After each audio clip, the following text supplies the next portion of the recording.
Les forces armées russes ont franchi une nouvelle étape tactique majeure sur le secteur Svatovsko-Kremensky. Une progression qui s'est traduite par une avancée significative, malgré l'intensité des combats, et qui redéfinit les équilibres sur cette partie du front. N'oubliez pas de vous abonner pour ne rien manquer de nos prochaines vidéos, et partagez votre avis en commentaire. Cette avancée pourrait-elle changer la dynamique des hostilités dans la région? Selon les informations obtenues par RIA Novosti et confirmées par l'expert militaire Andrei Maroshko, les troupes russes ont réussi à consolider leur position près de la colonie de Lozoveïa, située au nord-ouest de Zelnigué. Dans cette zone stratégique longeant la rivière Uravka, les forces ukrainiennes ont été contraintes de reculer jusqu'à leur seconde ligne de défense, laissant un espace d'interposition élargi. Cette percée survient alors que les forces russes ont également étendu leur contrôle autour du village de Novoegorovka, récemment repris.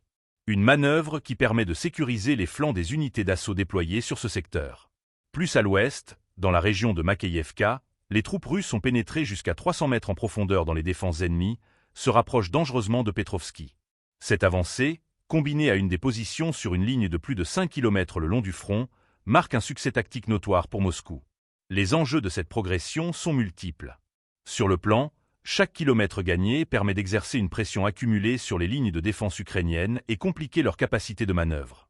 Pour Kiev, ces reculs successifs pourraient nécessiter un redéploiement urgent des forces afin d'éviter une désorganisation plus large. Cette opération met également en lumière l'efficacité de la coordination des forces russes dans une zone devenue un point névralgique du conflit.